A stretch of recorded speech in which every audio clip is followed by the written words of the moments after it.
Hi, magandang umaga po sa inyong lahat for our Thursday today. For our first reading po, no, titingnan po natin kung ano po ang reading of the day natin today. Pasensya na po, muntik pang bumagsak. Okay? Tingnan po natin kung anong makikita natin sa first reading of the day today, no?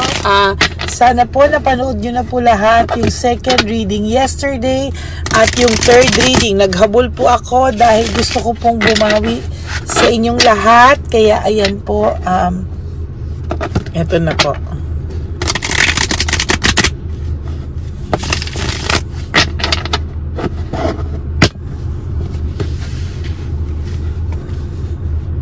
Okay, so 1, 2, 3, 4, 5, 6, 7, 8, 9, and 10.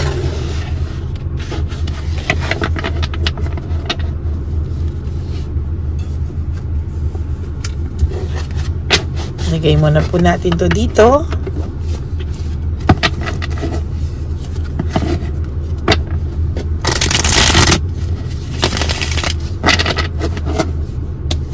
Naku, may bumagsak na agad. 1 and 2, okay. Pili pa po tayo.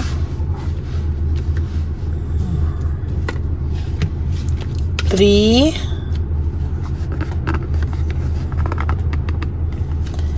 4,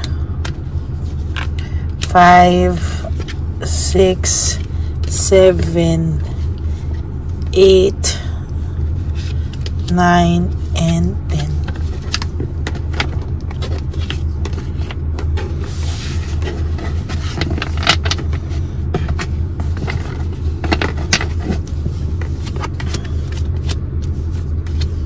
Huwag niyo pong skip to.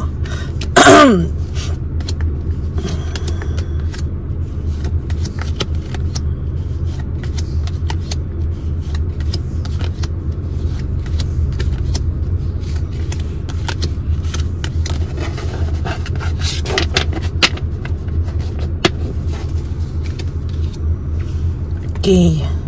So, sa araw na ito po, nakikita ko may need po siya sa'yo at may insecurity po siyang nararamdaman. Oh my God. Kung akala mo po na impulsiveness, okay. Kung mga desisyong hindi pinag-isipan, okay. Kung akala mo po na ikaw ay isip ng isip sa kanya at hindi po talaga nawawala yung isip mo sa kanya, huwag ka pong mag-alala. No? Kung akala mo po ay iniisip mo siya ng iniisip at bakit po namamahay po siya sa isipan mo, ang hindi mo po alam, mas iniisip ka po ng person na to. Kaya ka po nag-iisip sa kanya, kaya ka po isip ng isip or bakit lagi siyang nasa isip mo. It is because of him thinking of you. Siya po ang nag-iisip sa'yo. This is his energy, his or her energy, no, kesa po sa iyo. To be honest po, no, ikaw po ay ayan, no, yan, no, ikaw po ang iniisip niya. Naiisip niya po yung partnership nyo, yung union nyo before, no. And somehow, akala mo po, isip ka ng isip sa taong to. Ang hindi mo po alam, siya po mismo ang nag-iisip sa'yo. And to be honest with you, nahihirapan po talaga ang taong to kakaisip sa'yo. Gusto niya po ng katahimikan, gusto niya pong umalis ka sa isip niya, gusto niya pong hindi ka niya mamiss, ayaw ka na po niyang mamiss, pero nagsusumiksik ka pa rin po sa isipan niya. Meaning, ang taong ito po ay sobra ka pong naiisip. No? Sobra ka po niyang naiisip, sobra ka po niyang Sobra ka po niyang naiisip, sobra ka po niyang namimiss, and there's longingness. Pero dahil po sa taas ng pride, sa taas ng ego niya, hindi niya po magawang aminin sa'yo, hindi niya po makuhang mag-approach sa'yo, hindi niya po makuhang mag-reach out sa'yo, or yung iba po pinapalabas pa po nila na galit sa'yo ang person mo. Oh. May conflict po rin akong nakikita dito. Somehow, you are thinking of your person because the person is thinking of you, why he is comparing you right at this very moment. Nag-uusap po tayo, meron pong nangyayari sa kanilang conflict ni Chabilitang Palaka or ni Shokoy. Ayan. May nangyayari pong gulo sa kanila na hindi niya po talaga maiwasan. Kahit ano po ang pag-iwas nito sa away or sa hindi niya po makuhang magalit sa iyo ngayon. Hindi niya po makuhang pangibabawin o mangibabaw yung naiinis siya, yung inis niya sa iyo, galit niya sa iyo. Dahil nangingibabaw po ngayon yung pagkamis niya sa iyo because of nag-aaway po sila.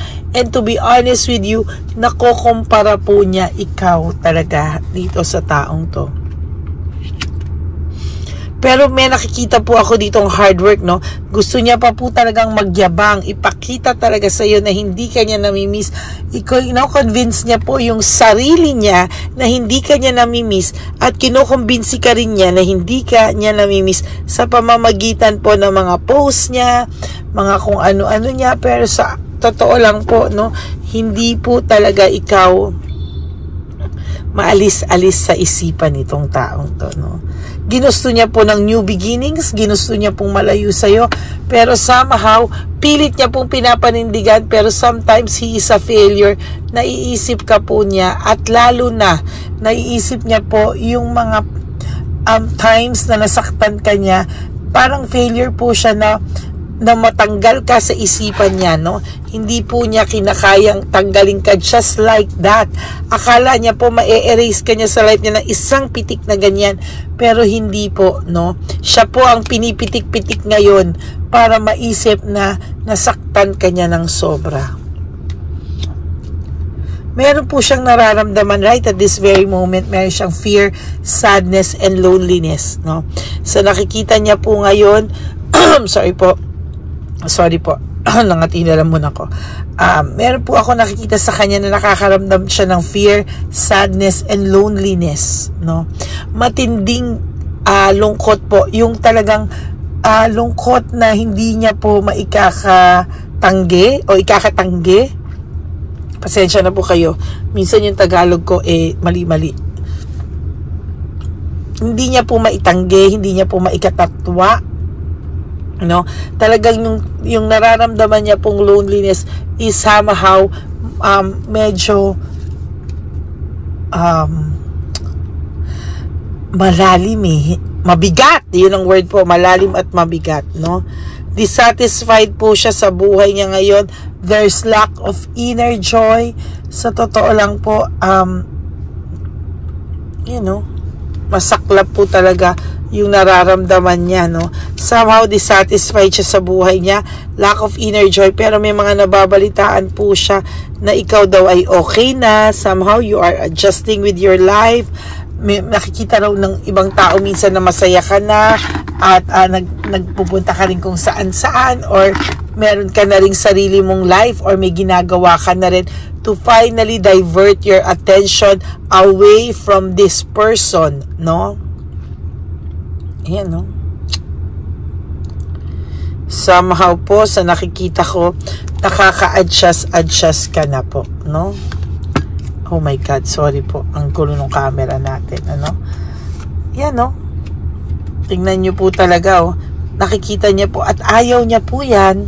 Ayaw niya po yan, ano? Ayaw niya po yung nababalita ang masaya ka. It's a no-no for him. Siya po is right now is confused. Sabi ko sa inyo, may brutality at chaos na nangyayari. Akala mo po masaya sila, pero sabi ko po sa iyo, pag nag-aaway po ito, may pagka-brutal, no? May pagka-brutal at marami silang chaos sa mga oras na to. Talaga pong makikita natin na talagang magulo po sila. There's fear of change, playing safe. Sa totoo lang po, pinaninindigan lang ng person nyo itong bago niyang relasyon with Chabilitang Palaka or with Shokoy. Pero sa totoo lang po, ang tao nyo po ay napapagod, no, sa pagsita sa kanya, pagbigkas ng pangalan mo ni Chabilitang Palaka o ni Shokoy sa kanya, no. Talaga pong ayaw niya pong tinatanggal ka nga po niya sa isipan niya no? Tinatanggal ka nga po sa isipan niya, pero pilit ka rin binabanggit ni Chabilitang Palaka or ni Shokoy, so parang lalo pa pong nadidikdik sa kanya na putik, ito ba yung pinagpalit ko na ganitong klase ng tao, no? Hirap po siya ngayon sa magdesisyon. Hirap po siya, natatakot din po siya magdesisyon kasi sabi niya sa mga desisyong nagawa niya sa buhay niya, alam niya pong may mali, no? Alam niya pong may mali sa buhay niya ngayon. Maling-mali po na iniwan ka niya, maling-maling naghiwalay kayo, maling-mali raw po lahat ng naging desisyon niya, pero sabi niya nga, life is too short, wala na akong magagawa, I have to face this at panindigan. Kung hindi, siya po ang lalabas na may problema at siya po ang lalabas talaga na may kasalanan. At pag hindi pa po sila naging okay ni Chabilitang Palaka, magre-reflect po sa kanya yun na siya talaga ang failure when it comes to relationship. Gusto niya na po mag-give up, no? Overwhelmed po siya sa mga nangyayari sa kanya, no? 7 of Wands in reverse. Hirap na daw po siya, give up na po siya, pero wala po siya magawa, no? He is just going with the flow, no? Tumuloy lang po siya, tumatawid lang po siya talaga. Pero sa totoo lang po, ang masasabi ko po dito talaga is somehow talagang masaklap po yung mga bagay-bagay na nangyayari sa kanila ngayon. It's really all about the show, no? Hindi din po niya matatanggap na maka-move on ka na sa ginawa niya sa'yo. Hindi niya po matatanggap pag ikaw po ay naging okay na. Dito po niya masisimulang mag-sink in. Dito pa lang po siya magsisimulang makarealize at talaga pong sinasabi ko sa'yo, dito lang po talaga siya makakaramdam ng sakit at unti-unting mararamdaman ang pagkawala mo because somehow ang iniisip niya po is kayo pa rin daw. Hindi ka pa rin daw maghahanap ng iba.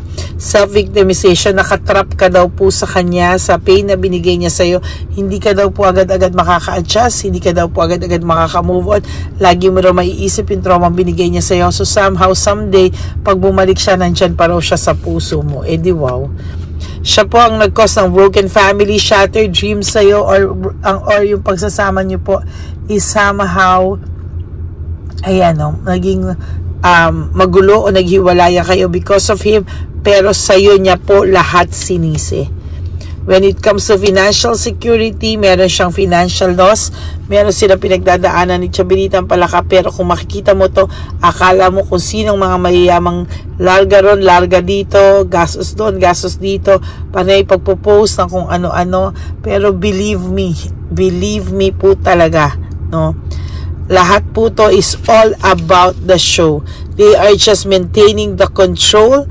Defensive lang po. Yan po ang defensive na tinatawag. Defense mechanism lang po nila. Lahat po ng nilalabas nila dito sa ating social media para makarating sa iyo. Sinasadya po nilang makarating sa iyo. No? Para mag-isip ka po ng mag-isip tungkol sa kanya.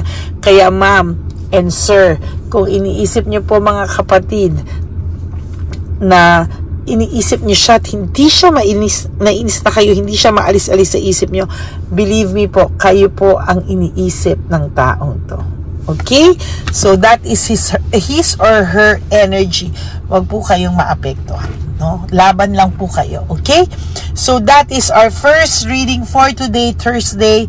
Magandang araw po sa inyong lahat, to all my Lady Elena friends, family, and subscribers. I love you all from the bottom of my heart. Para po sa mga gusto pong magpa-reading sa akin, you can message me at Lady Lee Elena. Nasa dulo po yan ng ating video. That's my only official and legit FB account. Kung pwede po at willing po kayo na mabigay ang slot sa inyo at may konting pag-iintay, willing po akong i-meet kayo sa tamang oras at araw na tinagda at tinadhana sa inyo ng universe para tayo po ay magtagpo at mag-usap. Okay? Please no skipping of ads, and for those of you who would like to give me a super thanks, maraming salamat po, and I will be grateful and thankful for you po sa aking super thanks. For those of you din po na gusto magpa-member, na maglalabas na rin po ako ng membership video para po doon naman po sa mga nag-member sa akin, nakakahiya naman po, no, na wala akong mabibigay sa kanila na exclusive for members kasi po pang lahatan po ako, 'di ba? Pero kung gusto niyo po mag-member din po sa akin, maraming pong salamat. And please no skipping of ads from start to finish para makuha niyo po ang ating connection together. Okay? So that's it for today. Life is short, don't make it shorter by stressing yourself from all the pains and the heartaches na binigay po sa inyo ng kahapon. Just surrender everything to the divine universe. Just let go and let God write your life and love story. Magandang araw po sa inyo, and I will be back for another set of reading ngayong araw na to. Huwag po kayong malulungkot, kapit-bisig lang po tayo sa pagbibigay ng good vibes, at sana po ay maging masaya kayo sa araw na to. Okay? God bless you all. Have a happy Thursday and have a happy heart. I will be back for your second reading of the day today. Bye! Again po, no skipping of ads. Tulong nyo na po yan sa ating channel. Okay? God bless you all. Bye!